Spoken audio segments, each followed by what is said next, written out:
Hello and hi everyone. My name is Nurizzah Hazirah Endra. I am 22 years old. I was born and raised in Mozoho. Okay, today I would like to talk a little bit about my kampong. I I come from a small village called Kampong Parit Bakar Mozoho. The kampong is so peaceful. The air is so fresh and the people there are really friendly. But they are a major problem that we have been facing for years. That is a waste disposal, especially near the river. You can see many people throw rubbish into the river and also on the roadside. These activities, this action could impacting the flooding during heavy rain and it's a really polluted environment. Sometimes we can even see plastic stuck in the drain and it smells really bad. So, what we can do? First, I do believe that we should organize regular activities like gotong royong activities because I believe when we clean one area together, all the people there are can feel the responsibility. Second, we should place proper rubbish bin near the common area, and this will educate people to separate their waste like plastic, food waste, and the glass. Lastly, local authorities need to step in, maybe giving some fines or organizing a uh, awareness campaign so the villagers could understand the long-term effect of doing that action.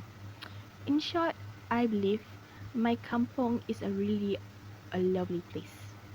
But this action need to be take care and I hope one day it can be clean and green again. Hello and hi again. Now let me bring you back to my childhood memory during my primary school. And I will share 3 ways that parents can make their children's life very meaningful. Okay, before I studied at SK Parit Bakar, Muar a small school in my kampong. Life back then was so simple. But honestly, I think it was more joyful. I used to wake up early in the morning, cycle to school with my friend. After that, you know, after class, we would play traditional games like Batu Seremban, Guli, and Gala Panjang.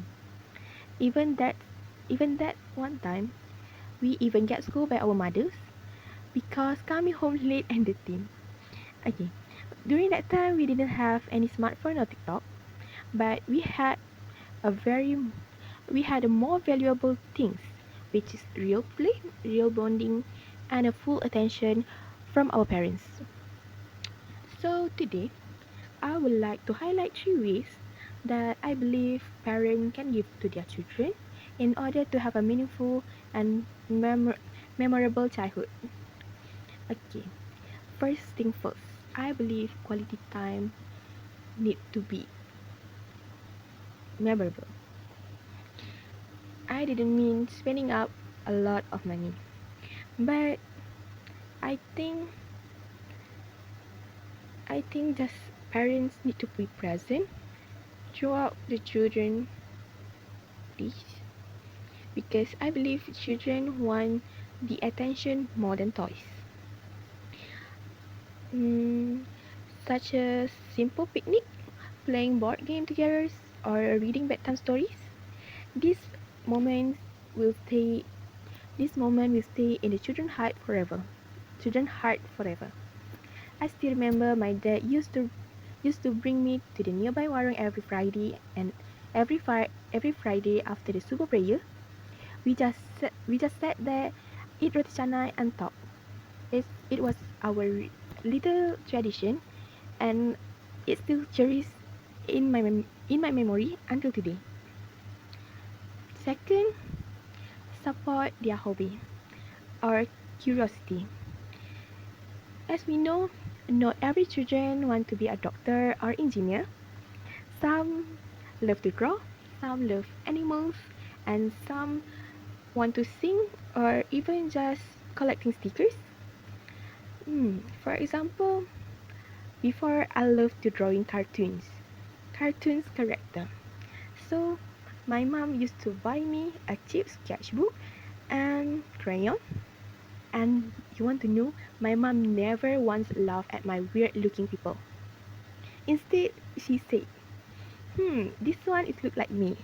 Haha, that little support give me that little support boost up my confidence to express myself. Okay, the third one was I think parents should be a role models.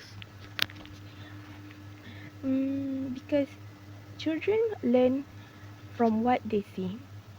If we want them to be kind, respectful, honest, and it has to start at home. In my cases, I saw my parents treat neighbor I saw my parents treat neighbors very full respect, always saying thank you, helping when they need. So naturally, I will pick up those values. So, in a conclusion, a meaningful childhood doesn't come from expensive gift or present or even gadget. It comes from love, time, attention, and also the support. I'm grateful for my childhood, and I hope in the future we can give the next generation a same or even better. Thank you. Alright, this is for the final part. I did like to share my experience during my first year at EMT, especially some challenge I faced and how I deal with them. Coming to UMT was my very big step for me. It was excited but somehow made me nervous. Everything was new: the place, the people, the system, and the environment. And of course, not everything was smooth. I faced a few challenges during my first year, and I want to share three things that really disturbed me and how I managed to overcome them. First thing, the challenge was the homesickness. Yeah, my parents living in Muajoho and me at Kuala Terengganu, it's really far. So being far from my family for the first time was really hard. I miss my mom cooking, the noises of my sibling, the cuteness of my cats, and just being in my own room. Even though I had friends during that time, I still felt a little bit lonely. In order to handle this challenge, I call my family regularly. Sometimes making a video call during dinner made me feel connected. I also try to make my room feel more like home. Um, like I brought my photo of my family and few items from home, like my chairs. So, and most importantly, I become closer to my roommate. We share food, study together, and support each other. Going outing together also at the malls. That thing makes me feel better. Okay, as a student, the major the major issue was time management, and I also having difficulties to that things. So managing time also my problem. At first, I didn't realize how fast assignment, quizzes, or tasks would come. I used to delay all my tasks and rush everything last minute. It was stressful, but yeah, I choose that way. I also didn't have enough sleep. So after that, I learned to plan. I started using a planner and a Google Calendar apps. I would jot down all the deadlines and my plan of my days. By setting small goals, I used to I used to sorry I use the Pomodoro techniques, like study 25 minutes, rest 5 minutes, and that's really helped me to stay focused. Okay, for the number three, the third challenge was adapting to university learning. Lectures doesn't food fit. Lectures doesn't spoon feed us like in the school. So sometimes I attend class but didn't understand anything, especially for the shipyard subject. I feel embarrassed to ask questions in the class, but yeah. So eventually, I forced myself to get help. I joined group studies with my classmate, and I went for consultation. I sorry, and I went for a consultation hours. I also watched YouTube, searching in the academical journal in order to understand better about that topic before class. Slowly, things started to improve. I learned that asking for help is not a weakness, but it is a strength. Okay, so my first year at UMT was not perfect, but it was meaningful.